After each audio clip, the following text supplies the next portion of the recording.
Hello friends welcome back to my channel. आमार जुबिन दाई जीयाই থাকোতে বহুবাৰ কৈছিল মোক ব্ৰহ্মপুত্ৰত উটাই দিলে বস সাগৰত কাম নাই that's the only male river তেওঁৰ কথা মতেই আজি গৰিমা বৌৱে ভগ্নী পামী বৰঠাকুৰৰ লগত অৰুণ গাৰ্গক লৈ সকলো ধৰ্মীয় ৰীতি নীতিৰে তেওঁৰ অস্থি ব্ৰহ্মপুত্ৰত বিসৰ্জন দিবলৈ গ'ল। তেওঁৰ অস্থি ব্ৰহ্মপুত্ৰত বিলীন কৰাৰ সময়ত এক সহ্য কৰিব নোৱাৰা পৰিস্থিতিৰ সৃষ্টি হৈছিল।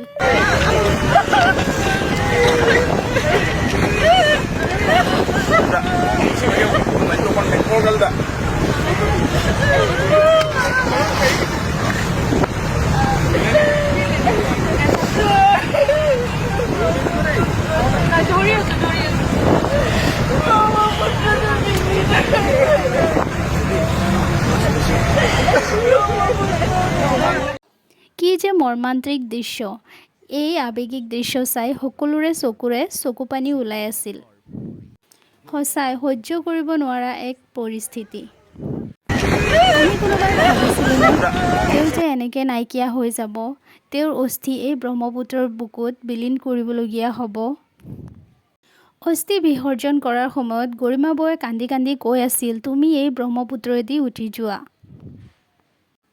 তেওঁৰ চকুপানীয়ে যেন ব্ৰহ্মপুত্ৰেও কান্দি আছিলে। তেওঁৰ ভগ্নী পামী বৰঠাকুৰৰ এনেকুৱা অৱস্থা হৈছিলে, হাত দুখন কঁপি আছিলে, কান্দি কান্দি অৱস্থা নাইকিয়া হৈ গৈছিলে। তেওঁ যেন তেওঁৰ ভাতৃক বিদায় দিব পাৰিব খোজা নাছিলে। সঁচাই এনেকেই বিদায় দিব পাৰিনে? ব্ৰহ্মপুত্ৰত বিলীন কৰিব পাৰিনে? গৰিমা বৌৰ চকুৰ পানীৰ লগতে আজি যেন প্ৰকৃতিয়েও কান্দিছে, প্ৰকৃতিও যেন মৌন হৈ আছে। প্ৰকৃতিয়েও তেওঁক বিদায় দিব পৰা নাই। প্ৰকৃতিয়েও সহ্য কৰিব পৰা নাই যে তেওঁ আজি আমাৰ মাজত নাই। সেইকাৰণে সেইদিনা প্ৰকৃতিয়েও কান্দিছিলে। ভাষাৰে বৰ্ণনা কৰিব নোৱাৰা এক পৰিস্থিতি। তেওঁ আছিল সুৰৰ যাদুকৰী, তেওঁ আছিল সুৰৰ ৰজা। তেওঁ ভাল পাইছিল পশু পক্ষী, জীৱ জন্তু। সেইকাৰণে তেওঁৰ মৃত্যুৰ দিনা মানুহৰ লগতো জীৱ জন্তুৱেও কান্দিছিলে। অনন্ত কালৰ বাবে ব্ৰহ্মপুত্ৰত বিলীন হৈ গ'ল আমাৰ মৰমৰ জুবিন দা। জুবিন দা সদায় আমাৰ মাজত জীয়াই থাকিব, ব্ৰহ্মপুত্ৰৰ মাজেৰে, তেওঁৰ গানৰ মাজেৰে, তেওঁৰ বিশাল মনৰ মাজেৰে, তেওঁৰ মহানুভৱতাৰ মাজেৰে, তেওঁৰ প্ৰকৃতিত প্ৰেমৰ মাজেৰে। আচলতে জুবিন দা জনতাৰ ইমান আপোন, ইমান হেঁপাহৰ শিল্পী যে জুবিন অবিহনে সাংস্কৃতিক জগতখনৰ কল্পনা কৰাটো প্ৰায় অসম্ভৱ। সুনিপুণ শিল্পীসকল মৰিও অমৰ, তেওঁলোকক জগতে কোনো কালেই নাপাহৰে। জুবিনো তেনেকুৱা শিল্পী সত্তাৰ অধিকাৰী। জুবিন গাৰ্গ কেৱল এজন সংগীত শিল্পীয়েই নহয়, তেওঁ যুৱ প্ৰজন্মৰ জীৱনৰ এৰাব নোৱাৰা অংশস্বৰূপ হৈ পৰিছিল। অসমীয়া সমাজ জীৱনক একতাৰ ঢোলেৰে, প্ৰেমৰ বান্ধোনেৰে বান্ধি ৰাখিব পৰা শিল্পী সত্তাৰ অধিকাৰীজনেই হ'ল আমাৰ হিয়াৰ আমঠু জুবিন গাৰ্গ। সুৰৰ যাদুকৰ জুবিন ঈশ্বৰৰ শ্ৰেষ্ঠ উপহাৰ আই অসমীৰ বাবে। তেওঁ যেন গীতৰ বাবেই জন্ম।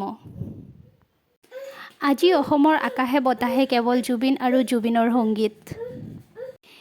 ই এক সংগীতৰ প্ৰতি থকা গভীৰ সংবেদনশীলতাৰ প্ৰতিফলন। ৯০ৰ পিছৰ ৩টা দশক আচলতে অসমীয়া সংগীতৰ জুবিন যুগ। হঠাৎ যেন অসমৰ আকাশৰ পৰা এটা উজ্জ্বল নক্ষত্ৰ খহি পৰিল। অসমীয়াৰ হিয়াৰ আমঠু অসমৰ পৰা নোহোৱা হ'ল। তেওঁ অসমৰ সাংস্কৃতিক জগতৰ আটাইতকৈ উজ্জ্বল নক্ষত্ৰ। ছিংগাপুৰৰ সমুদ্ৰত খহি পৰিল অসমৰ সংগীতৰ ধ্ৰুৱতৰা। আজি গভীৰ অন্ধকাৰৰ নৈশব্দ ভেদিও চৌদিশে গুঞ্জৰিত হৈছে তেওঁৰে গান। তেওঁক বিচাৰি হাহাকাৰ প্ৰতিজন অনুৰাগীৰ। আজি জুবিন গাৰ্গ নাই, আছে মাথো জুবিন গাৰ্গৰ সৃষ্টিসমূহ।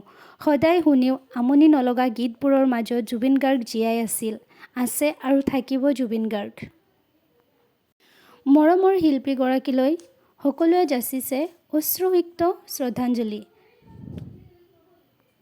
এতিয়া আছে মাথো শিল্পীৰ ফটোৰ কাষতে নীৰৱে জ্বলি থকা ধূপকেইডাল। মানুহে ভগৱান বুলি ভবা জুবিনে তেওঁৰ 52 বছৰীয়া জীৱনকালত সদায় আৰ্তজনৰ কাষত সহায়ৰ হাত হিচাপে মৃত্যুৰ আগলৈ থাকি গ'ল। অনবৰতে তেওঁৰ ওচৰলৈ মানুহৰ সোঁত বয়, কাকো এষাৰ টান কথা নকয়। এয়াই তেওঁৰ মহানতা। Bye, thank you so' much for